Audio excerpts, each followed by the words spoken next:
na-appreciate ko na yung mga farmers natin. Kung ano yung pakiramdam ng nag-harvest ng ganitong eggs. Do it the right way po. Educate muna yung tao. Tapos, i-enlighten sila. Tell them what is the pros and cons ng pag-aalaga nito. At the same time, ang importante yung be patient. Kung nag-uumpisa ka pa lang, na nagtatapat ka sa amin na ganito ang budget mo, pwede naman pag-usapan niya, wala nang problema. Tama. Educated farmer is a successful farmer. Wow, ganda nun ah.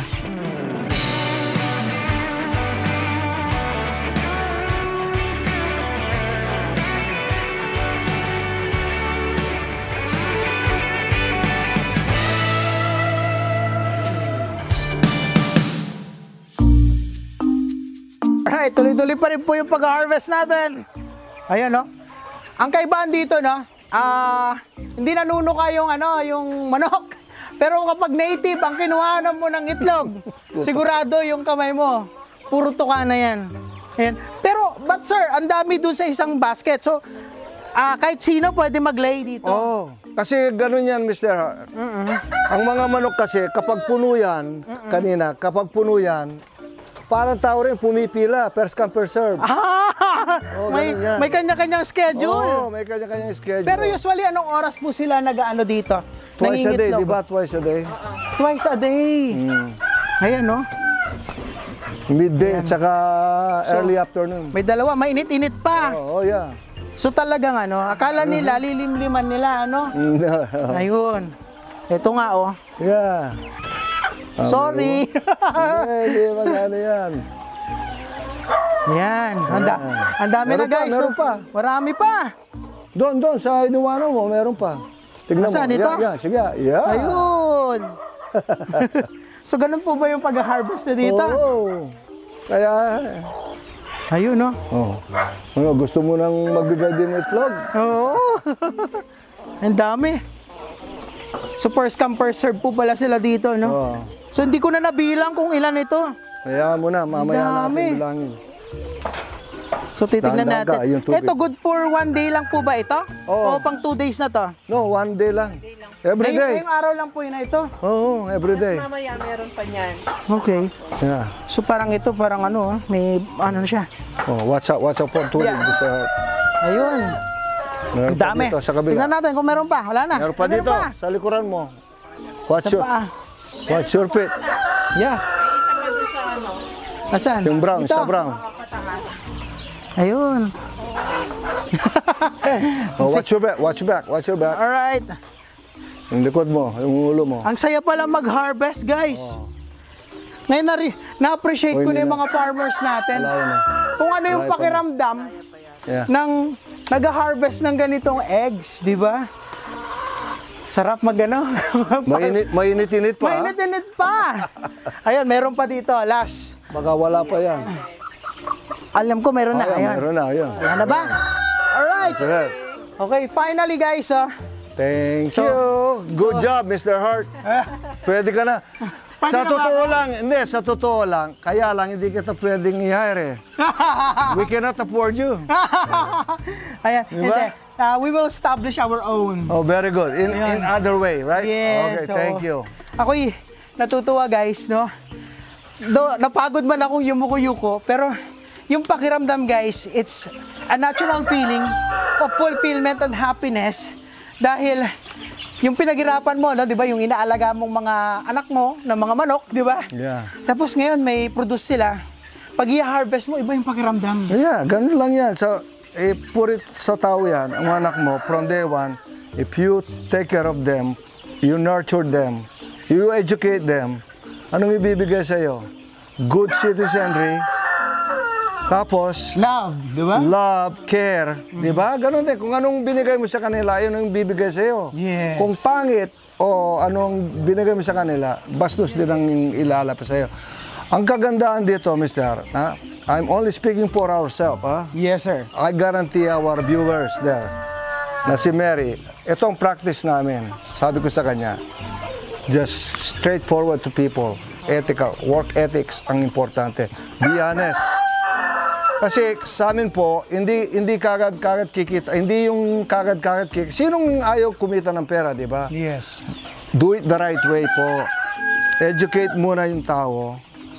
Tapos, i-enlighten sila. Tell them what is the pros and cons ng pag-aalaga nito. And at the same time, ang importante yung be patient. Saka yung talagang practice the right way. Yes. Kung ano po ang program ni Mary, ayun ang sundin nyo dahil ayun ang natutunan niya kay Dr. Rus. Okay. Kasi yung mga iba, Mr. Hart, bibila sila sa amin, kagaya nito, tapos bibila sila ng ibang lalaki sa ibang farm. Ayun. Tapos si mate nila, ang tinatawag na chapsuy ang tawag doon, Mr. Hart. Mix na siya. Mix na yan. Kasi hindi pwede ito. Itong Crossbreed. nangingitlog na ito, yung tinatawag na terminal line na ito, Mr. Hart.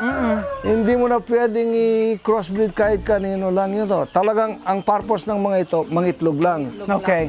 Kapag hindi na nangitlog yan, kanin mo. Kanin na lang. Pero yung mga breeders, ang purpose ko doon, kapag hindi na nangiitlog, igawa ko sila ng bahay pansarili. Parang native, baala na sila kung mabubuhay sila o hindi. Kasi pinakinabangan mo sila eh. Yes. Maraming perang bibigay sa iyo eh. Yes. Tapos ikakal mo lang kagad. Pero mo muna silang Oo, bigyan mo ayaw sila mo ng sa freedom. Bahala na sila, tatanda sila, mag-ano silang ganon. Hayaan mo na sila. Kasi kawawa naman eh, binigay ka ng maraming itlog, tapos kakal mo lang kagad.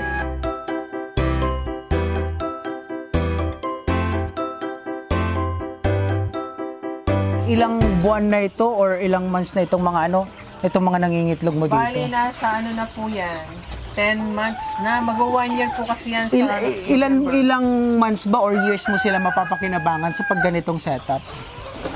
So standard, around 2 years. 2 After years. 2 years, kung unproductive sila, then palitan mo na sila. Yan naman na. Kasi- Lagay mo na sa home for the aged. Yeah, kasi ang mangyayari yan, kasi you think about business na. After 2 years, kung unproductive yun, argabyado ka na sa feeds. Yes. Di ba? Dahil malang feeds ngayon. Kasi ang masishare ko lang dito, karamihan ng gastos mo dito, yung feeds, 70% sa patuka. Okay. Yung pabahay kasi, kahit na One-time one-time investment ito eh. Over the course of overtime, mababayaran din yan sa ano mo eh. Yes. Ang importante, lifetime ang ano mo, yung house mo, hindi kagaya yung native nipa at kung gano'n. Temporary kawayan. lang yun. Yes, Oo. Kasi sa probinsya, okay lang yun kasi maraming kawayan dyan, di ba? Yes. Kasi ang mangyayari doon, walang masyadong anay doon sa kanila, pero dito, sobrang anay dito. Saka hindi naman natin pinipigilan yung iba if they want to start nga na ganun minimal pa lang yung budget nila. They can start your own yung housing nila. Hindi, Yes. tsaka pangalawa, Mr. They don't need to have this. Hindi na kailangan yung elevated. Pwede lang, wala nang elevated, yung ground lang ganon. Pwede Tapos naman. tikpan mo lang Ng net. ng net. Kagaya nung nakita mo dun sa Palawan. Ganon. Yes. So, Net lang all over the place. nice. Pero lang, what's importante dyan, yung may courage ka na, ayun ang ginawa ko. Ang importante din po, kung gusto nyong makita, ang pinakita ni Mr. sa'yo, kayong magpunta rito. My experience. So, meaning, You are always welcome to come welcome po over here. silang bumisita. Anytime po, basta you contact Mary. Kasi po, ako mawawala parang bulan yan pagkatapos dito. Lilipad ulit. Lilipad ako sa Bacolor. Kasi Guagua ito eh. So Bacolor na ako. Siya dito maiwan sa Okay. Guagua.